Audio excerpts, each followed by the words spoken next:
Good morning friends. তোমাদের মনে হতে পারে যে আমরা তো কী করছি রাস্তায় বসে সকাল সকাল, কিন্তু সকাল সকাল না। এই যে আমাদের হোটেল, এখানে আছি, আর এখানে হচ্ছে পাশে হচ্ছে টিফিন দোকান। আমরা ডালপুরি খাবো, দাঁত মেজে এসেছি, ডালপুরি খেয়ে তারপরে স্নান করে বেরোবো। আজকে গন্তব্য হচ্ছে শিলিগুড়ি। প্রথমজিৎ কিছু বলো। সময় আমরা উঠলাম, এখানে একটা চা খেলাম, চাটা বেশ সুন্দরই মানে ভালো লাগলো। এখন আমরা ডালপুরি খাবো পরে, দেখি ডালপুরিটা কেমন লাগে। দিয়ে নেক্সট আমাদের যেটা হবে সেটা হচ্ছে আমরা মিরিক যাওয়ার চেষ্টাটা করবো, জানি না পৌঁছাতে পারবো কি না। যদি না হয় শিলিগুড়িতে আবার স্টে করবো আজকে। তো প্রসেনজিৎ কিন্তু কালকে নাক ডাকা শুরু করেছিল। এখানে মুর্শিদাবাদে মোটামুটি মেদিনীপুরের থেকে বেশি শীত রয়েছে। আমি ফ্যান চালিয়ে দিয়েছিলাম একে, দিয়ে নাক ডাকা বন্ধ করে দিয়েছে। বলছি যদি ওখানে করে ফ্যান চালাবো। চলে এসছে আমাদের ডালপুরি। এটা হচ্ছে বাসে করে টুরিস্টরা যাচ্ছে। এটা হচ্ছে আম জিন্দেগি, আর আমাদেরটা হচ্ছে মেন্টস জিন্দেগি। ভাপ উঠছে, একদম গরম।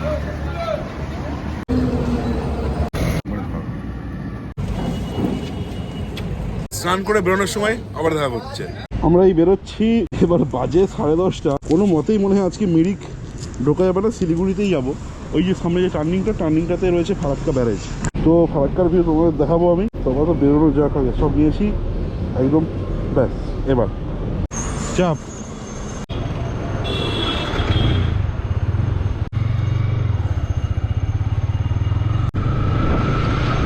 এই পাশেরটা দিয়ে ট্রেন যায় প্রসেনজিৎ, অনেক বড়, পেরোতে অনেক সময় লাগে।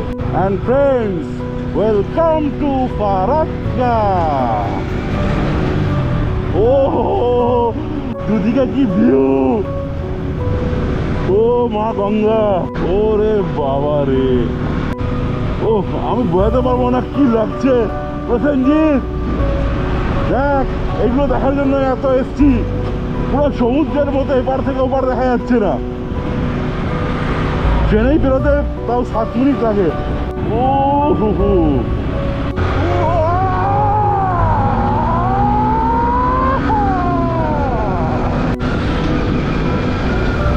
ও গতিসীমা রাখতে বলেছে 20 kilometre.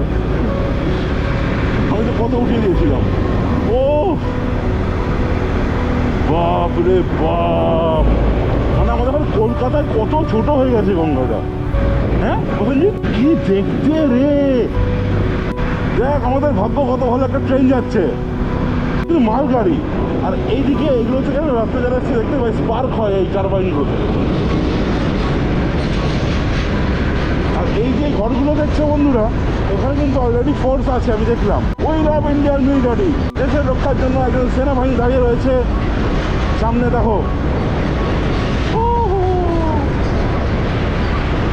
Thank you, sir, for protecting our nation, protecting our country. Oh my God, কি ফিলিং। আর এই ব্রিজটা পার হয়ে গেলেই আমরা নর্থ বেঙ্গলে অফিসিয়ালি পা দিলাম। ও বাপ রে বাপ। ও এটা যদি আমাদের কোনো তো পিকনিক ছাড়া রোজ ফটোশ্যুট করতে তো আসতামই আমি, তো আমি কেন সবাই আসতো। Oh great great. কি এক্সপিরিয়েন্সটা হলো বল প্রসেনজিৎ। ও বর্ডার সিকিউরিটি ফোর্সের দায়িত্ব ছিল BSF. Thank you all the BSF who are watching my video right now. Country loves you.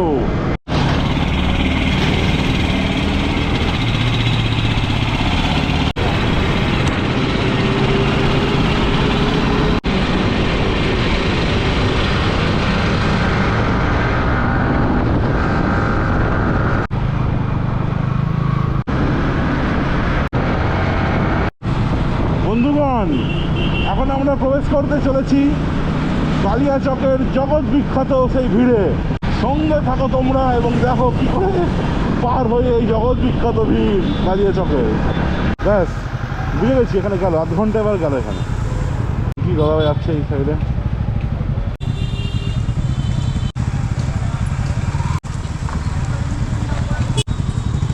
যাই হোক, এই ভিড় কমানোর জন্য আমাদের সিভিক দাদা খুব ভালো ডিউটি করে যাচ্ছেন, যদি একা রয়েছেন না এই অফিসার রয়েছেন এখানে। চলবে এটা এখন অনেকক্ষণ চলবে। ও আবার কত টোটো।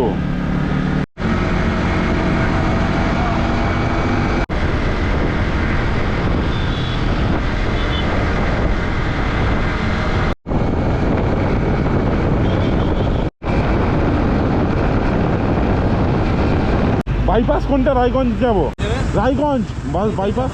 আচ্ছা ধন্যবাদ দাদা। এই এগুলো মালদার টাউনে ঢুকে যাচ্ছে, আমরা বাইপাস দিয়ে বেরিয়ে যাচ্ছি। সঞ্জিত দেখ পুরো আম বাগান দু সাইডে, দেখ মালদার আম বিখ্যাত বলে এই দেখ আম গাছ আর আম গাছ, আর দেখতে সুন্দরও লাগছে।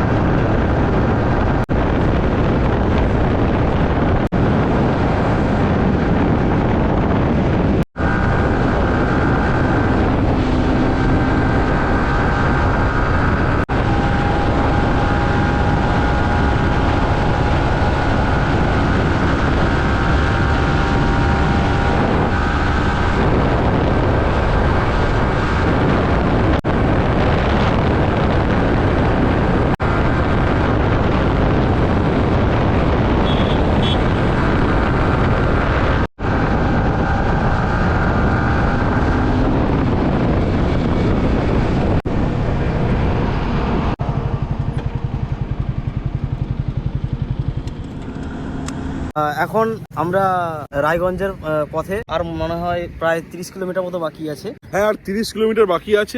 চুলে বান্ডানা পড়েছিলাম, তবুও কি অবস্থা চুলে। মোটামুটি একটু ওয়াটার ব্রেক নিতে দাঁড়িয়েছি। এখন বাজে 12টা, আর আমার বেশিক্ষণ এখানে টাইম নষ্ট করি। জলটা খেয়েই আবার আমরা বেরিয়ে যাব রায়গঞ্জের দিকে। ঠিক 1.5 ঘন্টা পরে, 1.5 ঘন্টা টানা রাইড করেছি, মানে 100, 110, 115 এরকম করে।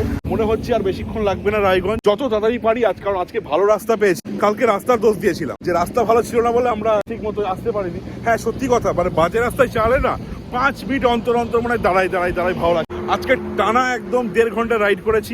30 কিলোমিটার বাকি, আমরা জলটা খেয়ে এই বেরোচ্ছি। রাস্তা খুবই ভালো, তোমরা দেখতে পাচ্ছ। ইলেকট্রল এখনো রয়েছে আমাদের কাছে, 6-7 টাকার এখনো আছে। কালকে সারাদিন ইলেকট্রল খেয়েছিলাম বলে শরীরটা ভেঙে যায়নি কালকে। আজকেও ভাবছি ইলেকট্রল খেয়ে থাকবো, মানে তাহলে শরীরটা চাঙ্গা থাকবে। আর যাই হোক, এই যে আমরা এখন জলটা খেয়ে বেরিয়ে যাচ্ছি।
বাইপাসে কাজ হচ্ছে, ওই জন্য একটু পাড়ায় ঢুকে আবার ন্যাশনাল হাইওয়েতে উঠতে হবে। পাড়ায় যে ঢুকেছি, এটা বাবা রে, রায়গঞ্জের কোন পাড়ায় চলে এসেছি, পাড়াগাঁয়ে। ভালো লাগছে, কোথাকার মানুষ কোথায় এসে কোন পাড়াগাঁয়ে ঢুকে গেছি। এটা এক জায়গায় লেখা দেখলাম, মারাইকুড়া গ্রাম পঞ্চায়েত। আচ্ছা, উত্তর দিনাজপুর দেখলাম মনে হয় লেখাটা আছে। দাদা ন্যাশনাল হাইওয়ে উঠবো কোন দিকে? ন্যাশনাল ঠিক, থ্যাংক ইউ। সামনে একটা মোড় আছে, মোড় থেকে বাঁ দিকে গেলে বাইপাসটা আবার আমরা পাবো। ঘুরে আসলাম, হ্যাঁ, মানে একটা ইউ আকৃতির মতো, কিন্তু এখানে আবার রেলগেট পড়ে গেছে। এবার বাঁ দিকে, এবার বাঁ দিকে নেতাজি মোড়, সুভাষগঞ্জ। বাহ, খুব সুন্দর পাড়া। ব্যাস, আবার ন্যাশনাল হাইওয়ে উঠে গেলাম।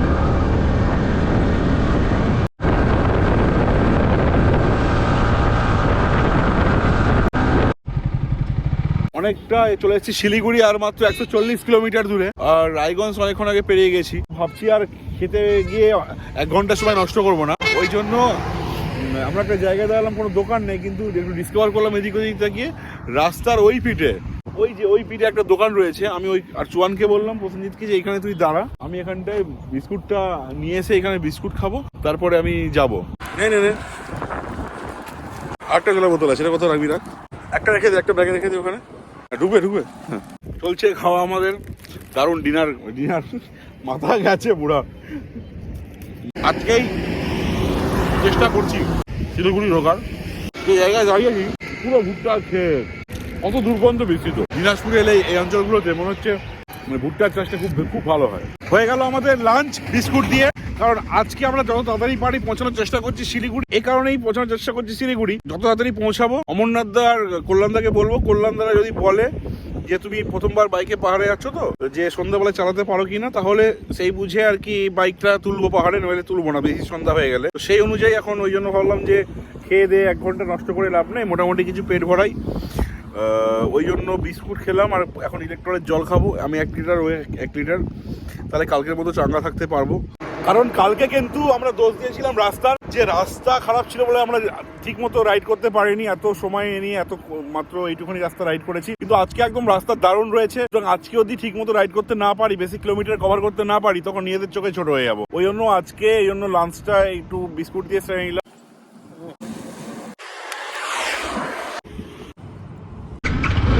ব্যাস, আবার জার্নি শুরু। এইদিকে পূর্ণিয়া, এইদিকে কিষানগঞ্জ, তারপরে শিলিগুড়ি, বিহার, কিষানগঞ্জ আর পূর্ণিয়া। মানে আমরা যাওয়ার পথে খানিকটা বিহারের ওপর দিয়েও যাবো। একটু তেল নিয়ে নিই, তেল আছে, তবুও পাহাড়ে ওঠার আগে নিয়ে নিই। ও, এখানে একটা সমস্যা হয়ে গেছে, আর সমস্যা ঠিক না, আবারও লাখের জোরে বেঁচে গেছি। সেটা হচ্ছে যে কিষানগঞ্জে দাঁড়িয়েছিলাম আবার কোয়ার্টার ব্রেক নিতে, তখন দেখি যে বাইকের পুরো একদম অয়েল সিল কেটে, এই অয়েল সিল কেটে গেছে এখানে দিয়ে ডিসটারে পড়েছে। ব্রেকটা ভাবছিলাম কাল থেকে লাগছে না কেন, তো অয়েল সিলটা কেটেছিল। এবং আমার ভাগ্যের জোরে বেঁচে গেছি যে সামনে ছিল ইয়ামা শোরুম, আমরা চলে আসলাম। কিন্তু যেহেতু এখন হোলির উৎসব, আর এখন বিহারে কিষানগঞ্জে রয়েছে, এখানে একটা বড় উৎসব, ওই জন্য কাজটা হলো না। তো এখানে একজন ভাই আমাকে কি করলো, এখানে কাজ করে, সে খুবই হেল্প করলো আমাকে। সে এখানে আমাকে সমস্ত মেটেরিয়ালগুলো দিয়ে দিল, আর গ্যারেজের ঠিকানাও বলে দিয়েছে যে বাইরে গিয়ে লাগিয়ে নিন। তো বাইরে গিয়ে লাগিয়ে আবার আমরা জার্নিটা কন্টিনিউ করছি। এই আমার শোরুমের নাম হচ্ছে পরিধি মোটরস, এবং এটা হচ্ছে কিষানগঞ্জে, এবং খুবই ভালো ব্যবহার এখানে ইয়ামা শোরুমেও, এখানে প্রচুর হেল্প করেছে আমাকে। তো আপাতত যাচ্ছি পাঞ্জিপাড়ায় একটা গ্যারেজে, পাঞ্জিপাড়া ওখানে বাস স্টপে, ওখানে একটা ভালো গ্যারেজ রয়েছে। কিন্তু একটা লাভ হয়েছে কি, এখানে আমি একটা রাইডিং জ্যাকেট কিনে নিয়েছি, যেটা খুব ভালো, এবং এটা ইয়ামার সব শোরুমে পাওয়া যায় না, খালি ব্লু টিক দেওয়া শোরুমগুলোতে পাওয়া যায়। শুধু রাইডিং জ্যাকেট কিনে এখানে দোকানে সারিয়ে তারপরে আবার রাইড করছি।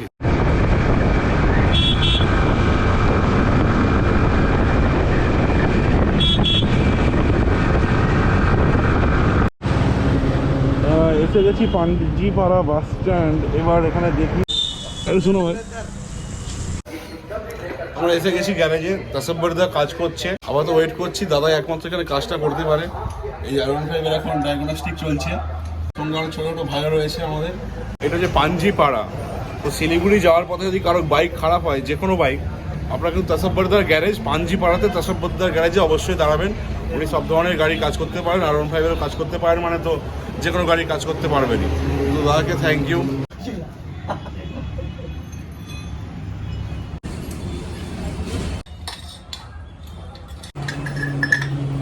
আমরা বেরিয়ে যাচ্ছি, দাদা খুব হেল্প করলেন, থ্যাংক ইউ দাদা। চুয়ানো আমার সঙ্গে আছে, ও ধৈর্য হারায়নি, আমি হারাইনি। যাই হোক, এই নতুন রাইডিং জ্যাকেটটাও পরে নিলাম এই সুযোগে। তো এবার ডাইরেক্ট আমরা শিলিগুড়ি ঢুকছি, রাস্তায় দেখা হচ্ছে, বাই।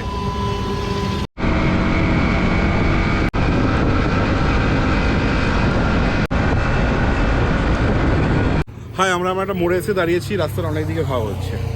তো আমি লোকাল লোককে জিজ্ঞাসা করলাম, এটা সোজা গেলে ইসলামপুর, আর এটা হচ্ছে তাহলে ইসলামপুর বাইপাস, যেটা তার মানে শিলিগুড়ির দিকে যাচ্ছে। আমরা যেহেতু অ্যাভয়েড করবো ভিড়, এই জন্য আমরা এইদিকে যাবো না, এই দিকে তাহলে আমরা এখন যাচ্ছি। Let's go to Siliguri.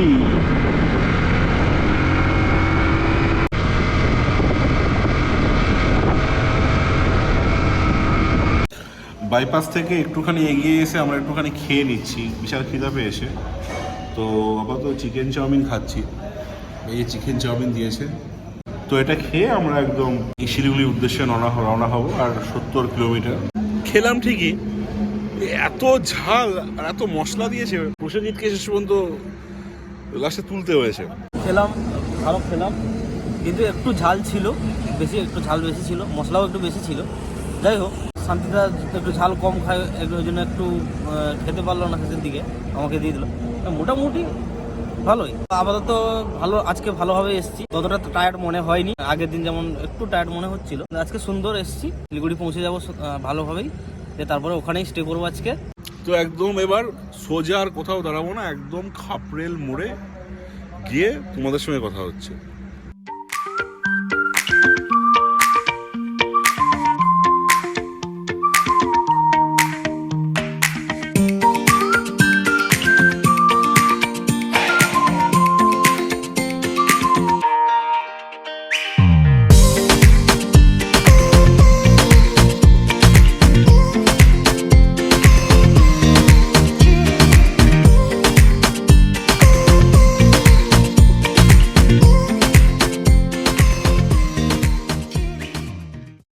এখন আমরা দাঁড়িয়ে রয়েছি, একদিকে যাচ্ছে বাগডোগরা, সোজা যাচ্ছে ফুলবাড়ি, আরও গেলে হচ্ছে জলপাইগুড়ি। আমরা এখন বাগডোগরার দিকে রাস্তাটা নেব, সোজা গেলে ফুলবাড়ি। আর এই যে আমরা বেঁকে গেলাম বাঁ দিকে, এটা হচ্ছে বাগডোগরা।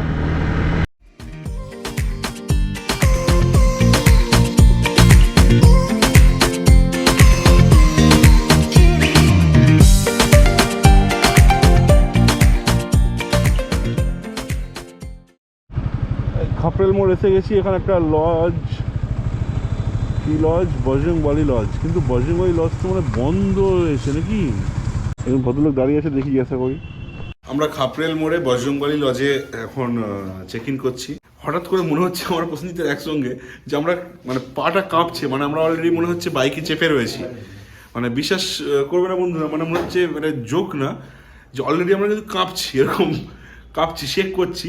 এবং ও বললো যে ওর কালকেও নাকি এরকম হয়েছিল। তো বন্ধুরা, এখন খেতে এসেছি, মাটন খাবো। এখন এই যে ভাত দিয়ে গেছে, আপাতত কি দিয়েছে? এই যে আপাতত দিয়েছে এখানে আলু ভাজা, ডাল, একটা সবজি আর চাটনি, পেঁয়াজ। এই তো মাটন এই যে চলে মাটন এসছে, চলে এসছে। খুব সুন্দর হচ্ছে একটু দেখিয়ে দিই, এই যে আমার মাটন। তো এই মাটনের এত সুন্দর গন্ধ উঠছে, এটা কিন্তু অমরনাথ দা আর কল্যাণ দা খেয়ে গেছিলো আগের বার, এবং আমাকে বললো যে এখানে শান্তি অবস্থায় এসে মাটন খাবে রেস্টুরেন্টে। এখন কাজ চলছে রেস্টুরেন্টটায়, কিন্তু মানে কাজ চলছে বলছে বলে কি মাটনের স্বাদ বদলে গেছে? নিশ্চয়ই না। তো আমরা আপাতত পেট পূজা করে নিই, পেট পূজা করে একদম রুমে গিয়ে শোয়ার আগে লাস্ট কথা বলবো আজকে, তারপরে শেষ হবে ডে 2 এর ব্লগ। বন্ধুরা, আমরা এখন হোটেলে পৌঁছে গেছি, একটা হোটেল পেয়েছি। হোটেল মোটামুটি ভালোই। তো শান্তিদা খুবই টায়ার্ড মনে হচ্ছে, ঘুমিয়ে গেছে। কালকে একটা সুন্দর পথ দিয়ে আমরা যাব, তোমাদের সেই জার্নিটা অবশ্যই দেখতে হবে, সাথে থাকতে হবে, সাথে থেকো বন্ধুরা। আপাতত আজকের জন্য গুড নাইট।